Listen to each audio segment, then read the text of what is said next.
좋은 아침입니다. 하나님과 말씀과 오늘 다시 시작. 안녕하세요, 김배강 목사입니다. 오늘 아침 함께 묵상할 말씀은 시편 80에서 82편까지 말씀입니다. 중심 구절은 시편 82편 6에서 8절입니다. 내가 말하기를 너희는 신들이며 다 지존자의 아들들이라 하였으나 그러나 너희는 사람처럼 죽으며 보관에 하나같이 넘어지리로다. 하나님이여 일어나사 세상을 심판하소서. 모든 나라가 주의 소유이기 때문입니다. 아멘. 시편 80편은 전형적인 공동체 탄원시로 슬픔이 가득한 고난의 현실 속에서 하나님의 긍휼을 구하는 노래입니다. 시인은 하나님께서 속히 이스라엘을 구원해 주시도록 하기 위해서 하나님께서 과거에 베푸셨던 은총과 현실을 비교하며 탄원하고 있습니다. 개역 개적 성경에는 나와 있지 않지만 70인양의 표제에는 아시리아에 관하여라는 구절이 덧붙여 있는데, 이는 1절에 기록된 이스라엘이 요셉과 평행을 이루며 북이스라엘을 의미하는 것과 맥락을 같이 합니다.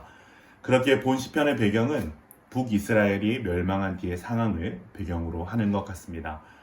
본시는 구조적으로 볼 때 8행으로 된 5개의 구절로 이루어졌는데, 특히 시인의 간절한 기도의 표현인 주의 얼굴 빛을 비추사 우리로 구원을 얻게 하소서라는 후렴이 첫째, 둘째, 다섯째 구절에 등장하는 특징이 있습니다.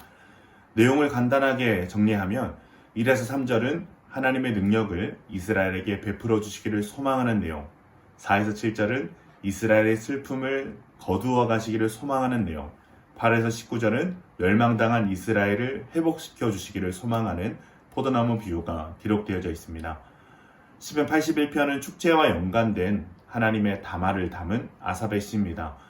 본시의 저작 동기에 관해서는 먼저는 유대인의 전통에 따라 신년을 기념하기 위해서 지었다고도 하고, 또는 소고, 수금, 비파, 나팔 등의 악기들을 근거로 장막절 행사를 염두에 두고 이 시를 지었다고 하는 견해들이 있습니다. 다른 신학자들은 그 축제가 장막절이기보다는 유월절이라고 주장하기도 합니다. 왜냐하면 6에서 8절에 출애굽의 이야기가 등장하고 있기 때문입니다. 그러나 분명한 것은 본시는 시편의 분류상 지혜시에 속한다는 것입니다.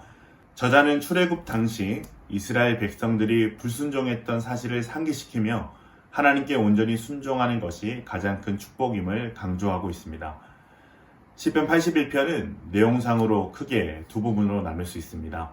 첫 번째는 1절에서 5절 전반부까지로 찬양의 제일로의 초대, 오늘날로 말하면 찬양의 예배로의 초대라고 이해하시면 좋을 것 같습니다. 두 번째는 5절 후반부부터의 내용인 하나님 말씀의 선포입니다.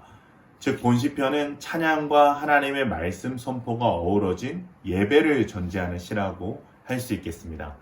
특별히 본시편에서 주목해서 보아야 할 내용은 8에서 11절에서 서술되고 있는 하나님만 섬기라는 명령에 불순종하고 하나님을 원하지 않았던 이스라엘, 그리고 그들에 대한 하나님의 내버려 두심의 징벌을 회고하면서 그 다음 절인 13에서 16절에 하나님께 순종하는 것에 대한 요구를 하고 있다는 것입니다. 그리고 그것이 축복의 길이라는 것입니다.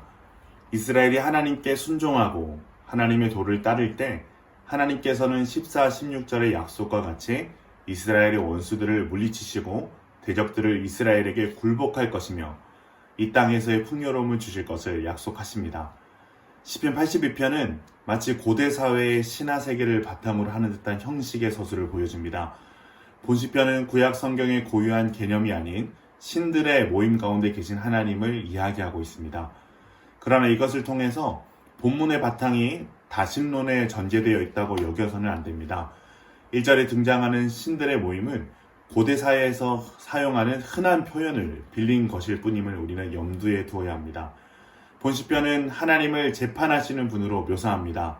그렇다면 누구를 향한 재판입니까? 바로 이 세상에 존재하는 불의한 재판장들을 향한 하나님의 재판입니다.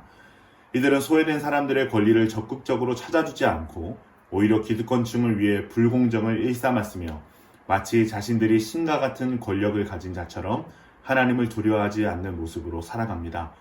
그러나 시편 기자는 이들 역시 한 번 나고 죽는 사람에 불과하며 결국 온 세상의 창조주 되시는 하나님의 심판 앞에 서게 될 존재라는 것을 노래하며 하나님의 심판을 촉구하고 있습니다.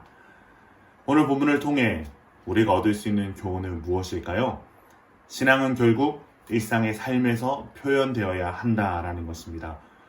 우리는 하나님께서 파멸을 선고할 정도로 무거운 죄는 당연히 종교에 관련된 행위라고 추측하지만 시편 82편에서는 사회 정의의 문제가 심판의 핵심 주제로 다루어지고 있습니다. 이것은 하나님께서 우리를 바라보실 때 우리의 신앙의 종교적인 측면만을 요구하시는 것이 아니라 일상의 영역에서도 우리의 신앙이 실현되기를 원하신다는 의미를 가집니다. 하나님을 믿는다고 하면서도 개인의 이익을 위해 불의와 불공정을 눈감고 자신의 지위를 이용하여 불의에 가담하는 행위를 서슴지 않는 이중적인 삶을 사는지, 아니면 시편 기자와 같이 하나님의 정의가 이 땅 가운데 세워지기를 간구하고 앞장서 소외된 자를 돌아보고 정의와 공의를 행하는 삶을 살아가고 있는지를 본 시편은 우리에게 질문하고 있습니다. 사랑하는 기쁨 가족 여러분, 우리는 분명히 기억해야 합니다. 세상의 모든 권세, 세상의 모든 기준은 결국 하나님 앞에서 다 무너질 것이고 하나님께서 친히 우리 모두를 심판할 날이 반드시 임할 것입니다. 그렇기에 우리는 우리에게 허락된 삶의 시간 동안 우리의 삶으로 하나님만이 주인 되시고 통치하시는 하나님 나라를 증거하고 세상 가운데 선포하는 삶을 살아야 될 줄로 믿습니다.